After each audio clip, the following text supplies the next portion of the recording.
So hello बच्चा party, this is BK. तो आप हैं, आपका स्वागत है मेरे चैनल, आपके अपने चैनल मैथ्स विद बीके पे। तो आज ये मेरी फर्स्ट वीडियो है। आई होप आपको चीज़ें समझ में आए, आपको मेरा पढ़ाया समझ में आए, आपके कॉन्सेप्ट क्लियर हो, मेनली तो वो इम्पॉर्टेंट है। तो स्टार्ट करते हैं। तो आज हम ले रहे हैं चैप्टर 1 ऑफ क्लास 9th और ये है इंट्रोडक्शन, इंट्रोडक्टरी पार्ट है। तो समझते हैं।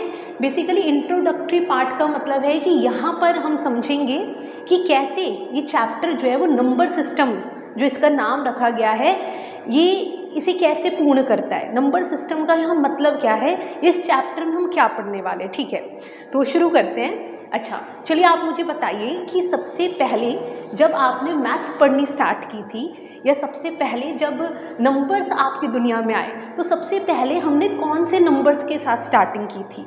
तो कौन से वो नंबर्स थे जो हम सबसे पहले पढ़ते हैं एज अ स्टूडेंट या घर पे? तो आप सबने बिल्कुल सही गैस किया है, उन्हें हम बोलते हैं नेचुरल नंबर्स या फिर काउंटिंग नंबर्स। तो सबसे पहले जो स्टार्टिंग होती है हमारी, वो होती है नेचुरल नंबर्स के साथ। तो नेचुरल नंबर्स का जो सिंबल होता है वो होता है कैपिटल एन। देखिए, मैथमेटिक्स में सिंबल्स का बहुत इंपॉर्टेंस है। मैथ्स है ही सिंबल्स, है ना। मैथ्स कोई भाषा नहीं है ना, कोई लैंग्वेज नहीं है जिसमें हमें बड़े बड़े वर्ड्स को लिखना है, सेंटेंसेस को लिखना है। तो जितना ज़्यादा हो सके हम सिंबल्स पे फोकस करेंगे, या जितना हो सके मैं आपको सिंबल्स बताती रहूँगी। तो नेचुरल नंबर्स का सिंबल होता है कैपिटल एन। तो नेचुरल नंबर्स किसी भी बच्चे को सबसे पहले पढ़ाए जाते हैं। और नेचुरल नंबर्स क्या होते हैं? वो नंबर्स जो 1 से स्टार्ट होते हैं, 1, 2, 3, 4 एंड सो ऑन। 99 हो गया, है ना, इसी तरह से 999 हो गया एंड सो ऑन। इनका कोई एंड ही नहीं है। अगर आपसे मैं पूछूं which is the largest natural number, तो शायद आप नहीं बता पाएंगे, बिकॉज इनका कोई एंड ही नहीं है, ये अनकाउंटेबल है, अनगिनत है। ठीक है, तो बच्चे ने नेचुरल नंबर्स पढ़ लिए। अब मुझे ये बताइए कि नेचुरल नंबर्स के बाद बच्चा कौन से नंबर्स पढ़ता है, या फिर आपने नेचुरल नंबर्स के बाद कौन से नंबर्स पढ़े थे? अगर नेचुरल नंबर्स में एक नंबर और आ जाए तो एक न्यू सेट ऑफ नंबर्स बन के तैयार हो जाता है। बिल्कुल सही गैस किया आपने, होल नंबर्स। अगर इन नेचुरल नंबर्स में 0 और हमारा इंक्लूड हो जाए, तो अब ये जो बड़ा सेट ऑफ नंबर्स बना, ये जो बड़ा सेट ऑफ नंबर्स बना, इसे ही हम क्या बोलते हैं? Whole numbers. और होल नंबर्स का सिंबल होता है कैपिटल W। तो अगर कोई आपसे पूछे होल नंबर्स क्या होते हैं, तो सिंपल सा फंडा है, 0 प्लस सारे नेचुरल नंबर्स। तो ये जो बड़ा सेट ऑफ नंबर्स बन के तैयार हो गया, इन्हें हमने क्या बोला? Whole numbers. ठीक है, अब जो बच्चा है हमारा वो थोड़ा और बड़ा हो चुका है, 7th में आ गया है। तो 7th में एक न्यू सेट ऑफ नंबर्स से उसे इंट्रोड्यूस किया जाता है। अब मुझे बताइए, ठीक है, 0 हो गया, सारे पॉजिटिव नंबर्स हो गए, तो अभी भी एक 1 टाइप ऑफ नंबर्स छूट रहे हैं। बिल्कुल सही आपने गैस किया, नेगेटिव नंबर्स। तो अगर मैं 0 ले लूँ, सारे पॉजिटिव नंबर्स ले लूँ और सारे नेगेटिव नंबर्स ले लूँ जो अभी इन दोनों में छूट रहे हैं, यानी जैसे -1 हो गया, -99 हो गया, या हमारे जितने भी नेगेटिव नंबर्स हैं, तो इन सबको इंक्लूड करके एक और बहुत बड़ा सेट ऑफ नंबर बन के तैयार हो चुका है। और ये जो बिगर सेट ऑफ नंबर्स हैं, इन्हें ही हम बोलते हैं इंटीजर्स। अब जो इंटीजर्स का सिंबल है वो कैपिटल I नहीं है, इंटीजर्स का सिंबल होता है कैपिटल Z। अब ऐसा क्यों है, वो आपको थोड़ी देर में ये रहस्य खुलेगा कि इंटीजर्स को हमने I सिंबल क्यों नहीं दिया। बेसिकली I जो सिंबल है वो किसी और सेट ने ले लिया। अभी थोड़ा सा सस्पेंस क्रिएट करते हैं। तो फिलहाल इंटीजर्स क्या है?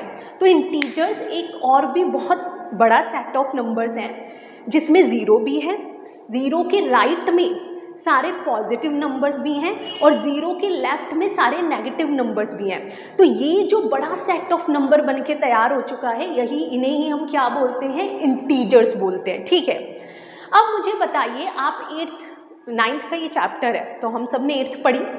8th में कभी NCERTs में तो चैप्टर 1 होता है, और वैसे जो प्राइवेट पब्लिशर्स होते हैं उनमें बीच में कोई चैप्टर दिया होता है। तो पहला चैप्टर मैं NCERT को देखते हुए बताऊंगी आपको, आपने एक न्यू सेट ऑफ नंबर्स पढ़ा, या फिर अभी इन तीनों में एक टाइप ऑफ नंबर्स अभी भी छूट रहे हैं जो इन तीनों में कवर नहीं हो पा रहे। अब मुझे आप ये बताइए, 1/2 है या 0.5 है, क्या इन तीनों में से कहीं भी उसे घर मिला? नहीं मिला। तो ये जो हमारे फ्रैक्शनल नंबर्स होते हैं या डेसिमल नंबर्स होते हैं, इनके लिए हमने एक और बहुत बड़ा new set of numbers create किया, जिन्हें हम क्या बोलते हैं? सोचो सोचो सोचो सोचो और कमेंट सेक्शन में लिखो अभी वीडियो को पॉज करके। तो आपने बिल्कुल सही सोचा, इन्हें ही हम रैशनल नंबर्स बोलते हैं। और रैशनल नंबर्स का सिंबल क्या होगा? Capital R? नहीं, रैशनल नंबर्स का सिंबल है कैपिटल क्यू। अब ये सिंबल क्यों है, अगेन थोड़ा सा सस्पेंस क्रिएट करूंगी और बस 1-2 मिनट या 2-3 मिनट में ये अभी खुलासा हो जाएगा कि क्यों हमने रैशनल नंबर्स को क्यू सिंबल दिया है और क्यों इंटीजर्स को जेड सिंबल दिया है। बिकॉज ये जो कैपिटल आई और कैपिटल आर है, ये किसी और ने ले लिया, तो इन दोनों को इसी से काम चलाना पड़ेगा। ठीक है, तो रैशनल नंबर्स क्या होते हैं, ध्यान से समझिएगा। हर वो नंबर जो p बाई क्यू फॉर्म का है, हर वो नंबर जो p बाई क्यू फॉर्म का है, where p and q are integers. याद कीजिए, आपकी जो 8th वाली मैडम है उन्होंने यही डेफिनेशन बताई होगी कि हर वो नंबर जो p बाई क्यू फॉर्म का है, जहाँ पर p और q न्यूमरेटर और डिनोमिनेटर दोनों ही इंटीजर्स होते हैं, एंड जो डिनोमिनेटर है वो कभी भी 0 के इक्वल नहीं होता। क्यों? क्या ऐसा पहाड़ टूट पड़ेगा अगर डिनोमिनेटर 0 हो जाएगा? अगर किसी भी नंबर में डिनोमिनेटर में 0 हो जाता है तो इसे हम नॉट डिफाइंड बोलते हैं, इसे हम डिफाइन ही नहीं कर सकते, किसी नंबर को 0 से डिवाइड ही नहीं किया जा सकता।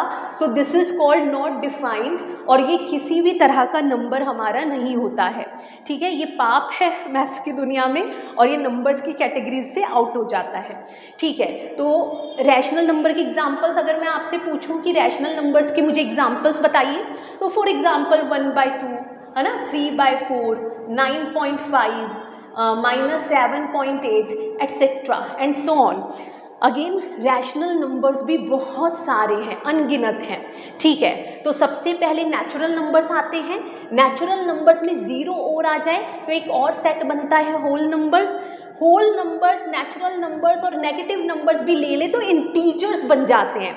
लेकिन इन तीनों में p बाई क्यू फॉर्म वाले नंबर्स हो गए या फिर डेसिमल नंबर्स हो गए, वो कवर नहीं हो रहे थे। तो अगर उन्हें भी हम ले लें तो एक बहुत बड़ा सेट क्रिएट होता है जिसे हम रैशनल नंबर्स पढ़ते आ रहे हैं।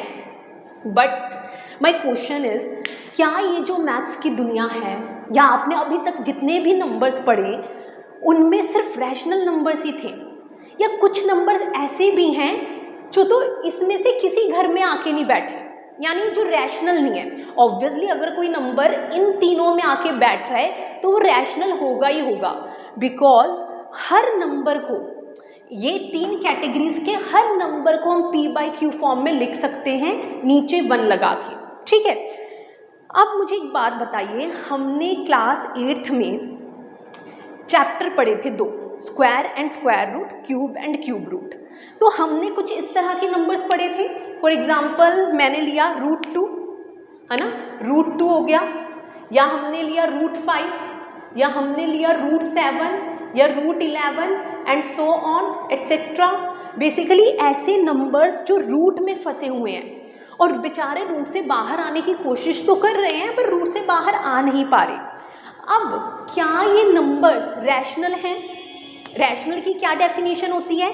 हर वो नंबर जो p बाई क्यू फॉर्म का हो। ठीक है, आपने बोला कि √2 को तो हम लिख सकते हैं p बाई क्यू फॉर्म में। किस तरह से? आप डिनोमिनेटर में 1 लगा दो, लिख दिया p बाई क्यू फॉर्म में। लेकिन अगला डेफिनेशन ये भी तो होता है ना कि जहाँ पर p और q दोनों इंटीजर्स होने चाहिए, इंटीजर्स। तो क्या √2 इंटीजर है? Is √2 N integer? तो आंसर मिलेगा नहीं, √2 इंटीजर नहीं है।